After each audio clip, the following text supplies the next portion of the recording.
Hi, I'm Lucretia, And I'm Quatsi. and we are your woke and wealthy coaches. Today's key point is going to be if you're not planning to win, you're actually planning to fail. Quatsi, you want to give a recap of last week? Yeah, so last week we had some discussion about the Electoral College, and we had a fair amount of discussion about what to expect and the views that a lot of people shared on both sides of the aisle relative to their strategy. And of course, as we've said earlier, we're going to be talking a lot about money in this podcast, in this on this channel. But we're also going to be talking a lot about politics, a lot about health, because they're all related. And they're all part of the same game that we're trying to win. Okay, that's great. I think that when we look at the Electoral College and the election being moved forward to that next step, I'm just recapping of what we talked about last week. We weren't sure if there were going to be some outliers or some surprises there. Didn't seem like anything transpired that was unusual. Yeah.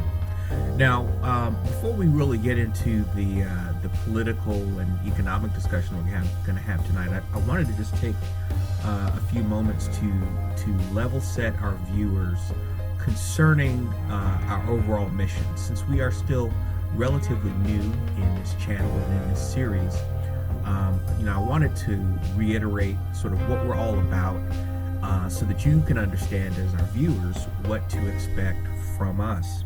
We have called ourselves the woke and wealthy coaches, and of course, woke is about social awareness, social understanding, clarity of thinking, and wisdom. But when we say wealthy, I think it's worth taking a minute or two to talk about what that really means, because you might be asking yourselves, for those of you that don't know us, okay, are these guys rolling in dough? Do they have, Bentleys and Rolls in their garage? Are they living in a mansion? What is it? Those of you that do know us, and we expect many of the people that are going to be watching us are going to say, oh, wait a minute, we know Quatsi and Lucretia, and, hey, we know they got very, very good jobs and they're doing fairly well financially, but are they wealthy? So let's talk about that. First of all, we are on a journey of wealth, and we have achieved a certain level of wealth. We have achieved a certain level of riches. Now, let's talk about rich for just 2 seconds, because rich is an often misunderstood term. One of our leaders many, many years ago shared with us a definition of rich, which I think is powerful and has really anchored our thinking. And he said that rich basically means that you have enough money to meet your needs at your current, at whatever your desired level of living is, whatever your level of expenses are, whatever the level of demand that there is on your finances for your calling in life, for your vocation in life, for your purpose in life. You have enough to meet your needs with excellence. You have enough to save at the level that every one of us should be saving at, or better. You have enough to contribute to charitable organizations that are important. Those might be your church, might be things like United Way, might be things like Habitat for Humanity, you know, Shriners, for example, you know, that addresses children with health challenges. Charitable organizations that are materially beneficial to society. You also have enough to help others that may be in need, whether those are people in your family, close friends, or other people that you just encounter that may have some financial need. And after doing all of that, you still have some left over. That's rich. That simply means that you have an abundance of supply. One thing I will add, I think the 4 key points there: you have enough to live, you have enough to save, you have enough to give, you have enough to enjoy. See, there it is. That's a much more succinct way to say it. She's much more efficient with her words than I am. But then let's move to wealth. Wealth is that, the way we think about it, is your riches that you have, and we talked about what rich means, that you have that you can transfer from generation to generation. That this level of rich that you enjoy, you are not only building that for you to enjoy that level yourself, but that you have set up a foundation and a direct point of transfer for that level of riches for the next generation, for your generation after that, for the generation after that. And so as your woke and wealthy coaches, we are going to be coaching you, and we are going to be sharing with you our learnings, and we're still on a journey of learning, our experience, our wisdom, our mistakes on our journey for building wealth. And we are qualified to do that because at a certain level that we're at the level that we have at our calling and our level of purpose in life, we are abundantly supplied, which is what, you know, we would define as rich. And we do have that foundation of transferring our abundance to the next generation. Our children are not going to have to start from scratch. So you really need to evaluate your thoughts and your mindset around money, how you spend money, the things that you desire, the things that are driving you to go spend, how you manage your household, what percentage of your money is being used to accrete wealth. Those things are some of the things that we want to talk about. But you may be saying, I don't have any money. I don't have anything. I am barely living paycheck to paycheck. Well, this will be a good podcast for you to listen to, because I do think it will give you some things to aspire to.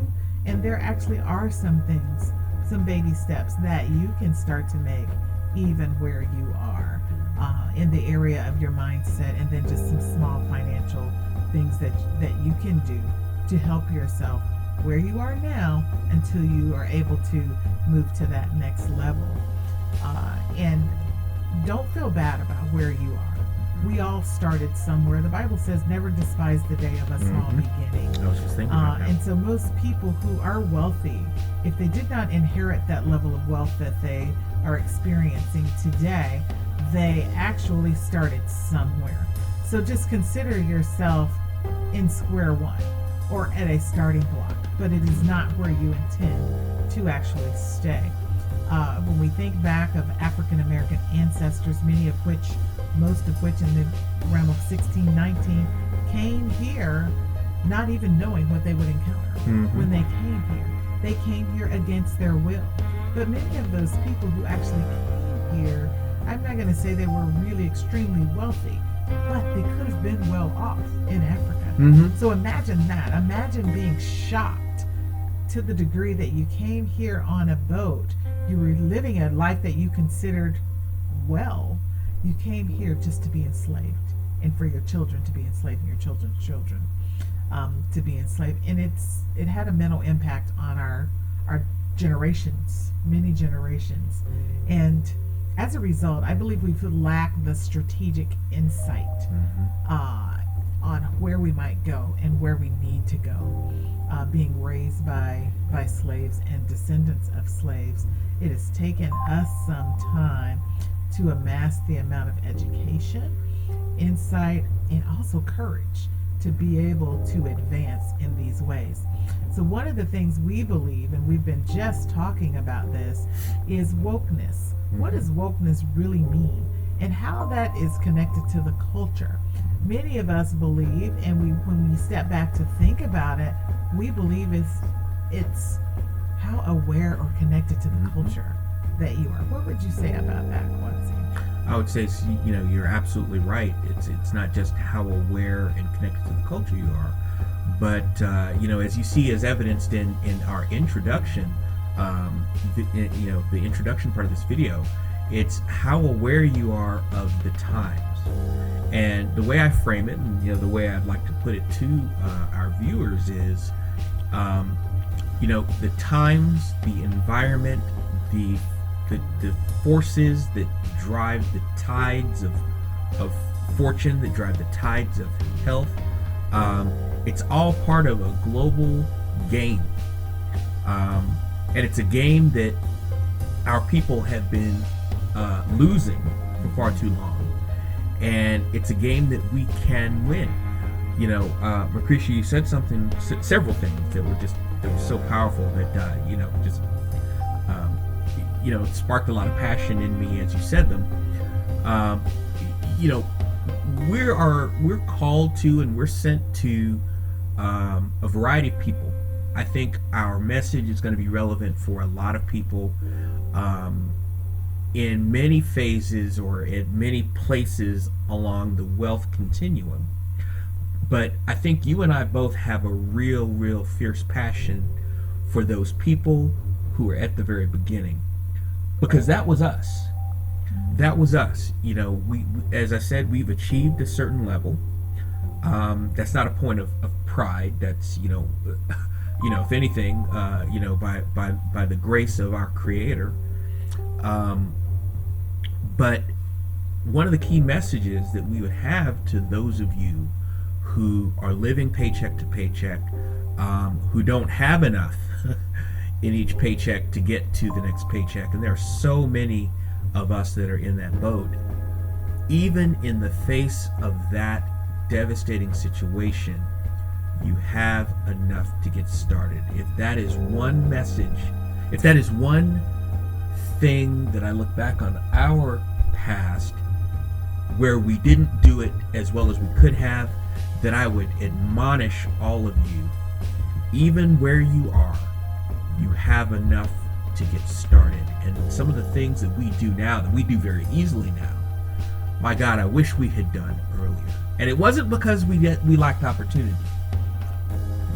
And we did some things earlier, but there are, I think, some of these additional things that we've learned along the way. Oh my God, if we had known about those things 10 years ago, 5 years ago, we could have been taking advantage of those. So when we think about wokeness, let me just put something out in the atmosphere and see what you think about it. When I think about it, when I step back and I analyze, what does it really mean? And one of the things I say, really and truly, it is not just being connected to the culture, but how committed am I into advancing the culture? Oh, there it is. What am I doing with the information and knowledge that's available to me around my level of wokeness? Now that I know the condition of the culture, how do I help advance the culture for greater outcomes? That's I'm so glad you said that again.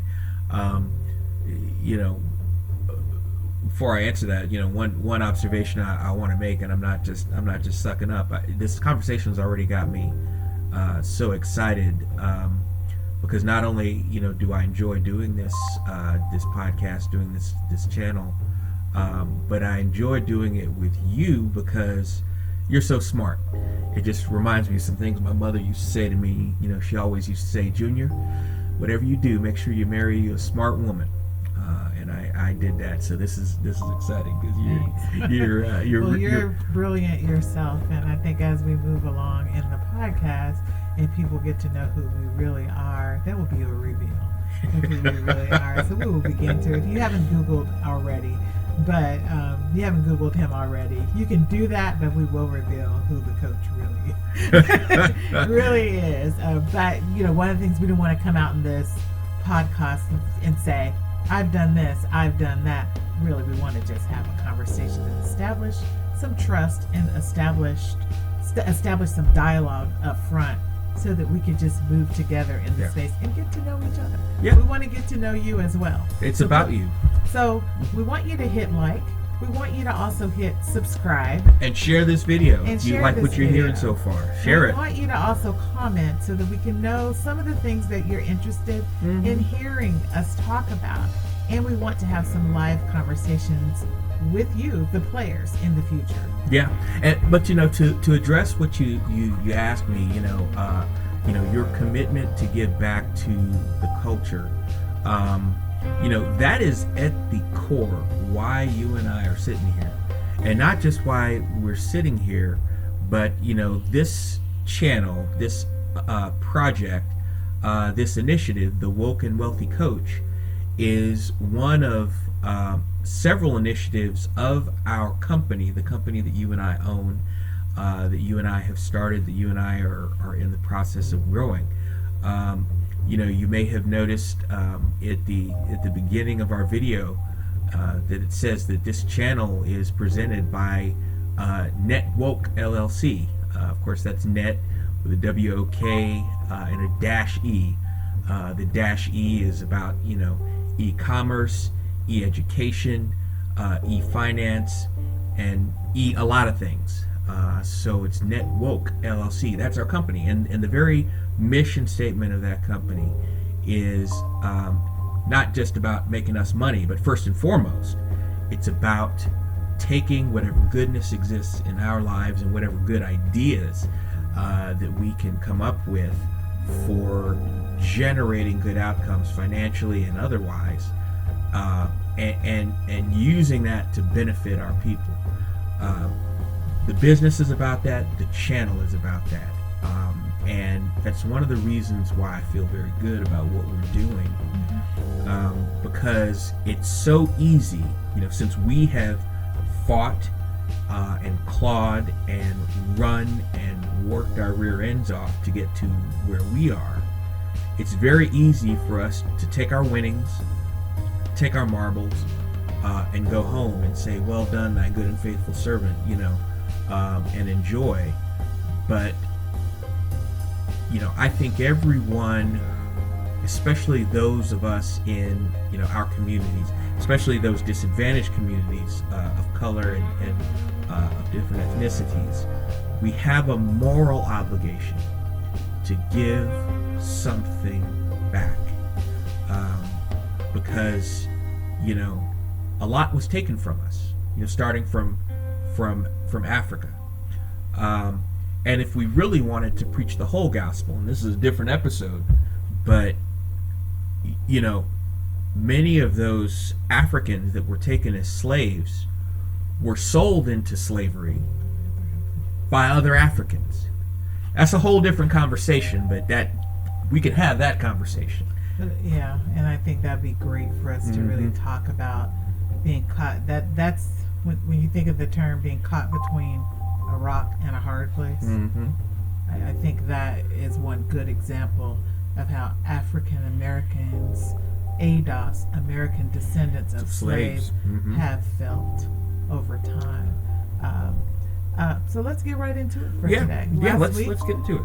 We said we're going to talk about Joe Biden's plan, Lift Every Voice for Black America. Hopefully you guys have an opportunity to look at the plan. What we're going to do today is just share some tidbits from the plan. But one of the things I will point out is we're dying from COVID, people. Black America and other minority and underserved communities that do not have access to the best doctors, the best care, the right amount of care, we are suffering. There are some underlying diseases that are in our culture, like asthma and things of that nature, that make it harder for our people to survive COVID. So there are health disparities there's no question also that there are economic disparities. You may have heard also over the last several months or years about the economic wealth gap. Mm-hmm. And if you're not familiar with the economic wealth gap, we would encourage you to go look at other YouTube channels, research it. There are a number of books that have been written. I'll try to drop some things in the comments in the information section below for you to assess some videos that we have watched, that we have seen to help to bring light to us. There's some games going on. Yeah, absolutely. And these games aren't new. And on the subject of games, just to set up this conversation even further, really the connectivity between our conversation last week and what we're going to get into this week is, we talked about the election, and elections have consequences. And I said elections, not Alexa. Alexa, set volume to 1. Hallelujah. So, elections have consequences. And now that the Electoral College has confirmed Joe Biden as the president-elect, we are officially now entering into a new game. It's a new game with some new players and some new rules. And so this conversation that we're about to expand on is really about, okay, let's look at what some elements of that new game will be. Now, before we get into that, I want to just set up what we can all expect and look forward to over the next few weeks so that you guys know what's going on, because there's still all kinds of conversation, all kinds of drama around, how the election's going to work out, election fraud, people recognizing or not recognizing Joe Biden and Kamala Harris as the president and vice president-elect. So there's a couple dates and a couple of events that you need to think about now going forward. Last week, we said, watch the Electoral College vote on Monday. You all did that. Now, next date is January 6th, 2021. That is when Congress counts the electoral votes that were just made by the electors this past Monday. Now, what are some key elements? Because there's going to be a whole lot of nonsense. I'm going to try to be polite and keep my monetization. There's a whole lot of nonsense that you're going to hear from a bunch of people who claim to be patriots but actually hate democracy. That is real powerful. Right.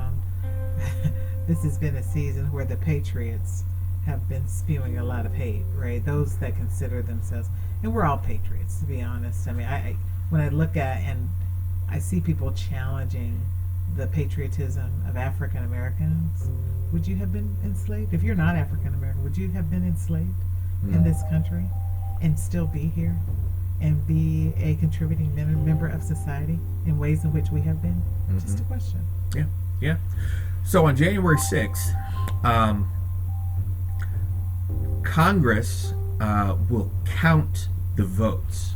Now, let me make sure that I'm very, very clear on this. This is not a situation where Congress is voting on the outcome of the election. The election is settled. It is done. The Electoral College, according to the Constitution, is the situation where the official selection of president and vice president occurs. Procedurally, what happens from here is Congress simply counts the votes and acknowledges the count of the votes.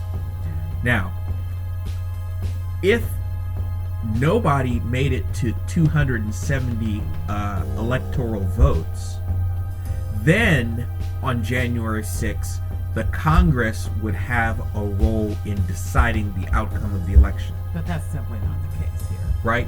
Right? And again, like I said, I have very little time for people who want to preach about the Constitution and their constitutional rights, but they actually haven't read the Constitution nor the Bill of Rights or the amendments to the Constitution. Now, since Joe Biden did achieve not only 271 electoral votes, but a lot more than that, as has been confirmed by the legal electors last Monday, Congress doesn't have a say at this point in the outcome of the election. The outcome of the election is settled. Congress is simply acknowledging the outcome of the election. Now, if there is a dispute as they are counting the votes from each state, the electoral votes from each state, if there is a dispute where people in the Congress challenge the validity, not the outcome, but the validity of and the integrity of the vote count, the electoral process for that state, that challenge must be raised in writing by a member of the Senate and a member of the House, not just by some person, but a member of the Senate and the member of the House. So let me clarify what I mean by challenges that can be brought by a member of the House and a member of the Senate.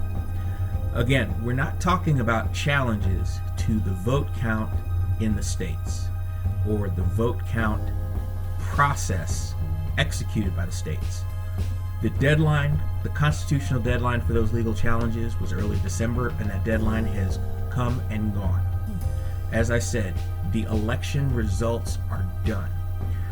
The challenge that could reasonably be brought is a challenge to the integrity of the process by which those electoral votes are transmitted and carried to the President of the Senate, who in this case is Vice President Mike Pence. If there are legitimate challenges to that the Congress can debate and decide whether those challenges are legitimate.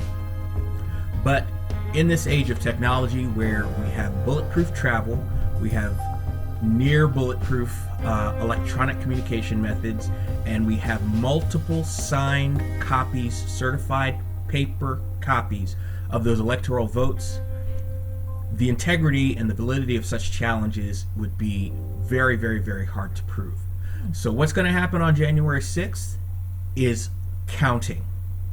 And if any of the representatives or senators try to interfere with that process, it's really going to be a very obvious stonewalling attempt, and it's going to be an obvious attempt to undermine democracy, because the Constitution says we're done with this election, and we just have to acknowledge it and prepare for the incoming president and vice president-elect.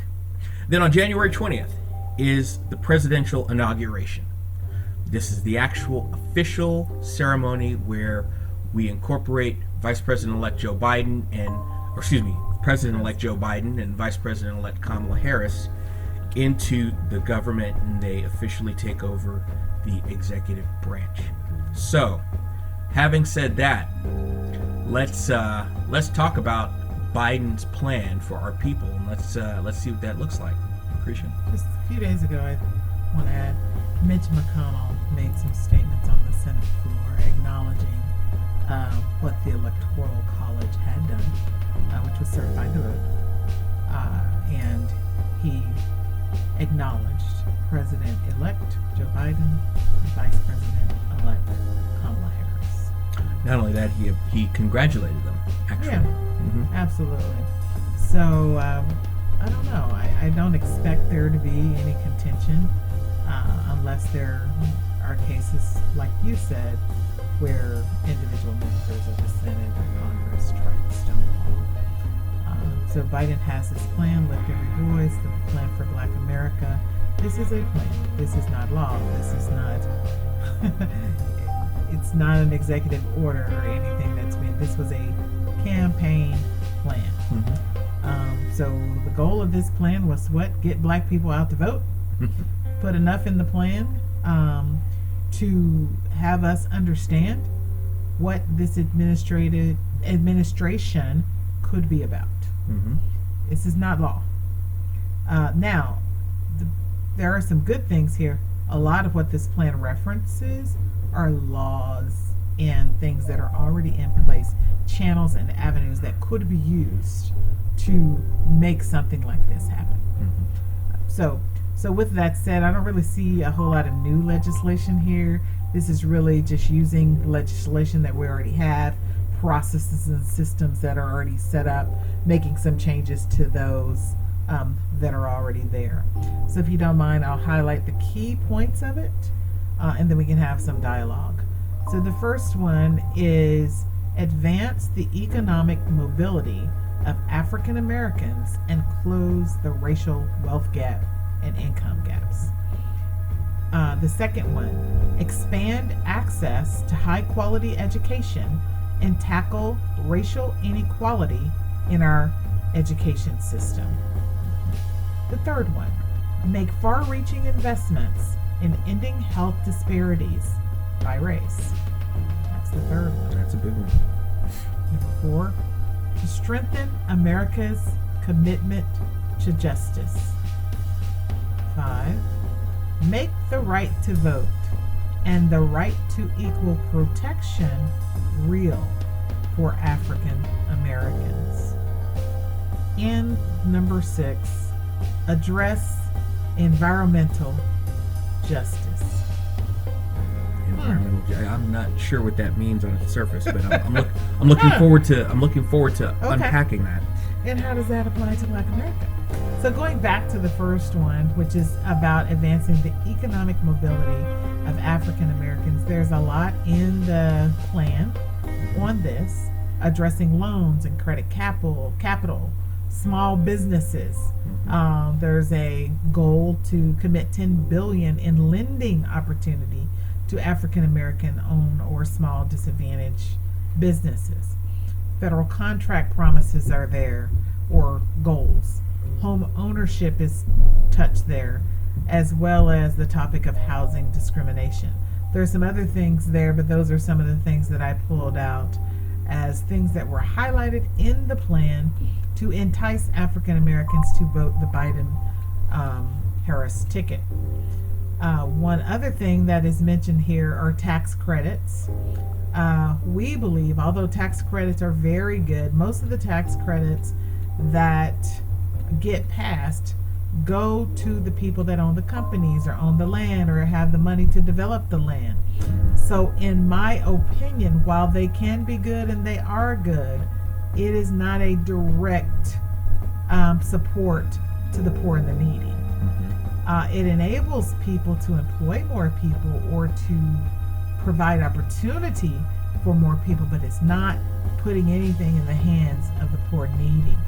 And my take on tax credits, I need tax credits. I do.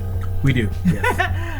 My take on the tax credits, when you look at something like the racial wealth gap, it really doesn't help that much.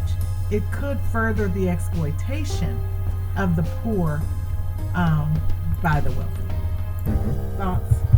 Well, I think you raised a great point in that, most, maybe this isn't an accurate statement, but many African Americans, particularly in the working class or the so-called middle class, make a level of income where their tax burden is not super high in the first place, at least not for federal income taxes.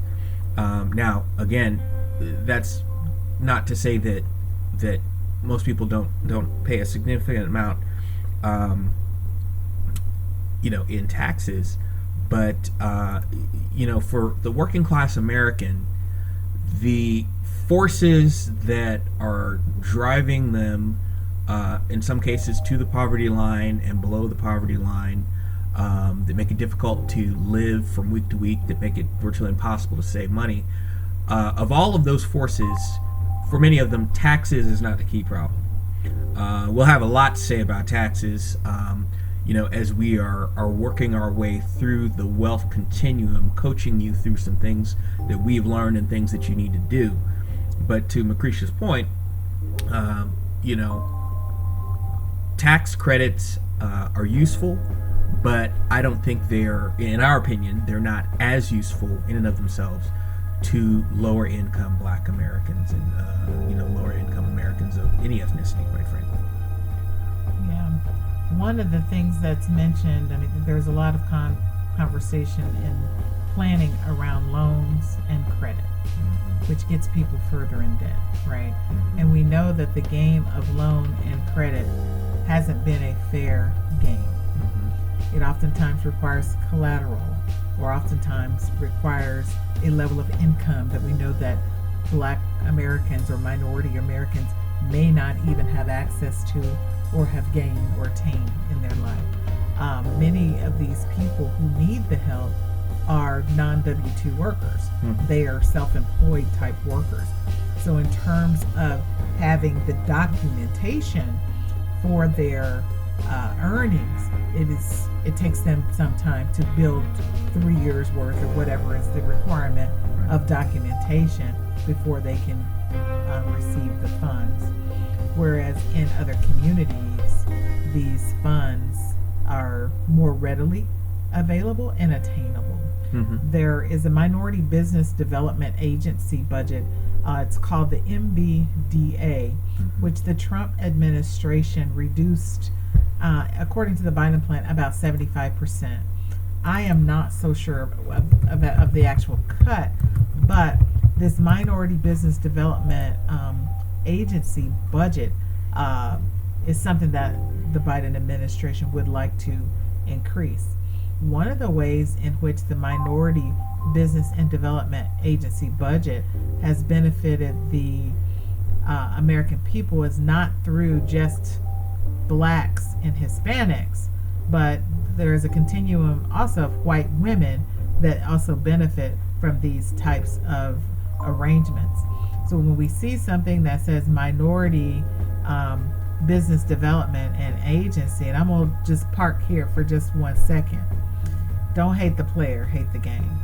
So one of the things that Dr. Claude Anderson has said in his books, there's a book that we would like for you guys to purchase, Powernomics, and there's another 4 or 5 books that he has.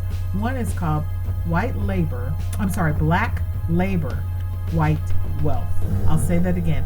Black Labor, White Wealth. And the premise of that whole book is around the black labor, some of it free, much of it free. 400 years of it free. Yep, and then low income of that, low wage after free, right? That has benefited white wealth, capitalism.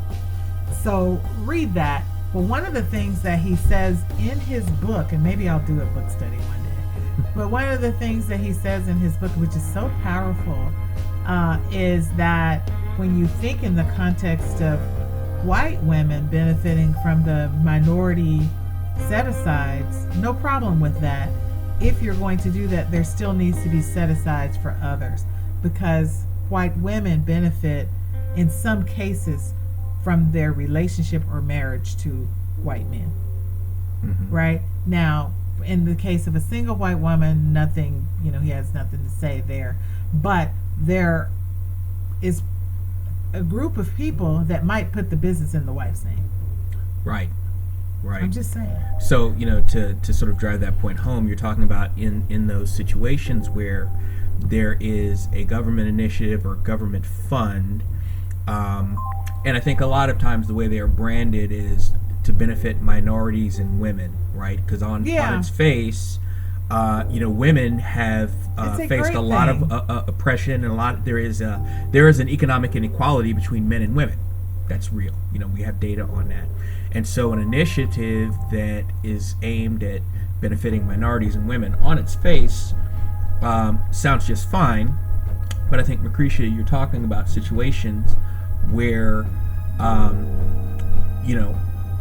Caucasian women are women, and if you have, there are, legally there are situations where a Caucasian family, white male, white female, can benefit from these minority and female initiatives by, having the wife apply for the business, create the business, or what have you. And again, to your point, don't hate the player, hate the game. This is not an anti-white message. This is basically just teaching you players elements of the game that you might not have thought about. And so as we're looking through, Biden's plan for Black America, we want to take a very critical eye to evaluate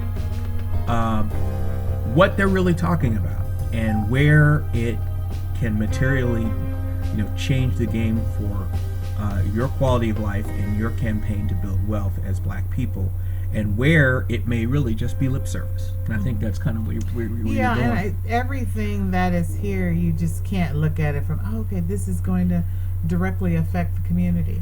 These are things that we have to go do to be a part of it, to understand how in which these things can help us. Mm-hmm. So that was the loan and credit capital and small businesses. Mm-hmm. But the commitment here was about $10 billion in lending, mm-hmm. Which can be good if more of those dollars are able to go to the minority and, those served types of communities. Then federal contracts, there's some talk around extending more federal contracts to minorities and Blacks. But before you continue, if you would permit me, there's one point that just popped into my head that, as coaches, we want to really get our players to think about. Mm-hmm. Now, right now, we're unpacking, potential government initiatives to help us. And you know what? Those that help us, that's great. We want that. But really, where we want to get to is a place where we're not necessarily depending on the government to help. Where we want to get to, you and I personally, is we want to get to a place where we have enough wealth, mm-hmm. that when our son gets ready to start a business, when our daughter gets ready to start a business, they don't have to go to the bank. Let me just say, here's $1 million. They don't have to go to the government for a minority or disadvantaged business initiative or loan. For us, winning looks like when our kids get ready to buy a house, when our kids get ready to start a business, or if they get ready to buy a business, we are their bank. We're the investors. That's and again, we need to put that idea in your head, because so many of us have grown up with the mindset of, oh my God, if somebody would just help us. Or with, if I could just get my kids through college. Mm-hmm. No, we're here to help get our kids through life. Right. And help our kids help their children get through life. Mm-hmm. So if we can avoid having mortgages for our children, I'm just saying, change the game up. Yeah. Yeah. And as far as priorities, a couple of months of our kids' mortgage being paid for is worth more to me than, a high-end designer name, purse or a high-end car. I don't have a problem with, high-end purses. I don't have a problem with nice stuff. I have some. We got some nice stuff. We got nice stuff. But I'm not a slave to, consumerism. Mm-hmm. I'm not. And I think where we have to step back and say, hey, what is the best use of our dollar? Mm-hmm. How do we put our dollar to work for us, mm-hmm. in the best possible way? And have some boundaries around how we do that. Right. Not that we don't enjoy nice things, but there was a time in a season where we went, no, none right. of that. Right. None of that. So no, that's great. So these are promises, these are plans. Mm-hmm. Being aware of them is first step, right? Mm-hmm. Moving out to participate in or benefit from them is the next step, right? Federal contracts. How many federal contracts are going to minority, small African American owned business? And the reason I keep referencing African American, because this plan says it's lift every voice, the Biden plan for Black America. So the reason we keep going back to the Black message is because that's what the plan says. He brought it up. Yeah. And so I feel as though that is now the standard of which to, and how we can measure these words. Mm-hmm. Mm-hmm. So federal contracts, I know I heard Killer Mike, who is an awesome activist in the Atlanta area, mentioned that when the Atlanta airport was being built and developed, the mayor of Atlanta, who was an African American gentleman at that time, he decided in order to really make good on federal contracts that he would put some metrics in place Mm-hmm. to give federal contracts to African Americans. Mm-hmm. And he held that metric. And it was not only African Americans, but minorities. So he had a goal not to extend all of the federal contracts to majority owned businesses. And this is big business, majority owned business, but help some of the smaller disadvantaged businesses, black businesses, try to level the playing field. And that worked very well for the city of Atlanta in his operation of the city. And as we can see, it's grown to be a more diverse city, now trending more toward an African American city, because it is a place that people feel as though they have an equal shot. Mm-hmm. And that's something that's important too as well, making sure that you're in a place where you do have an equal shot. But that's the spill on federal contracts. So federal contracts are awarded all around the country. And being a federal worker, I'm not really involved with, the procurements per se. But I think that is a good thing that he has that in his plan. But for all of these things, it may be good to go back and look at, for the Minority Development Business Association, how many of the actual loans went to black people? Right. Of federal contracts, how many federal contracts actually go to black people?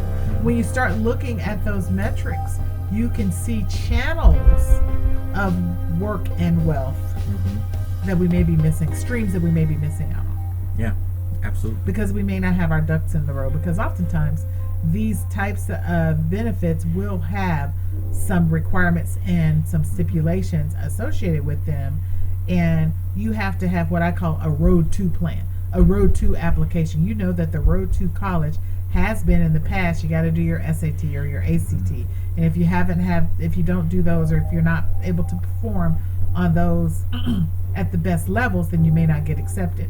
So you have to, you can't just show up with a ticket. Right. There's a road to everything in life. Everything has a road to. Don't just ever show up. Research what people are doing that are successful in getting there and back that up. And that's a story for another day. Moving right along, home ownership. If you haven't read The Color of Law, I would recommend by Richard Rothstein, I believe.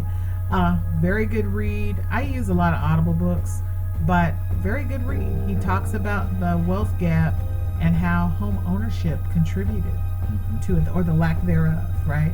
And the racial discrimination that was in the United States, not only the housing authority, but just in all layers of it, from real estate agents to mortgage brokers, were indeed restrictions in neighborhoods that prevented blacks from buying homes in areas where the property was appreciating. Before you move on, you keep saying stuff that just stirs stuff up in me. So let me get my preach on, and I promise it'll be like less than 60 seconds. So you talk about Audible, and when you said that, and it's not a commercial for Audible per se, but we live in an age of advanced technology. There has been a saying that has been in place for generations. It's a very horrible indictment, but a lot of it's true. People would say, if you want to hide anything from a black person, put it in a book. Now, to be fair, many of us, even at our level of wealth and professional achievement, many of us do not have a lot of time to sit down and open up a paper book and page through it.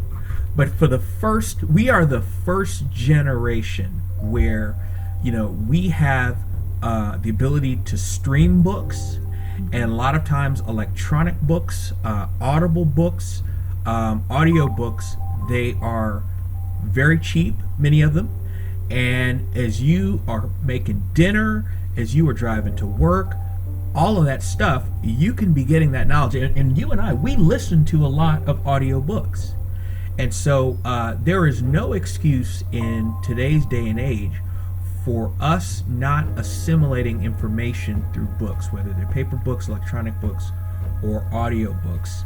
And I wanted to just park there for just 2 seconds because we got to exhort the players to step up their game in terms of Research. learning and research. No, that's great. And that's the first point. And I think that that's probably enough for today's episode. But the first point was advancing the economic mobility of African Americans.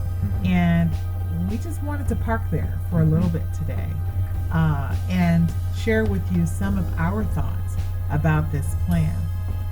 Would you like to go further and explore another topic, or do you think that's enough for today? I think that's probably enough for today. You know, we've got quite a bit to chew on with our teams here for the next couple of weeks. And again, just to kind of tie a bow around it, this element of political conversation is about understanding the game. You know, you said in the beginning that if you don't have a plan to win, you can't win. I mean, many of you know a whole lot about football, and you know in football you have plays. The plays are documented, and then you practice running the plays, and then you have to practice executing those plays in the actual game on the field against the other team. The same is true of many other competitive sports.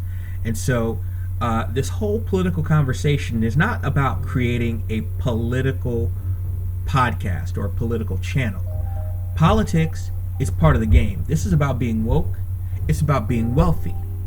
And players, if we're going to play the game, you got to, number one, have advanced personal fitness through learning, through leveraging your assets, money and time and other things, through leveraging your talent.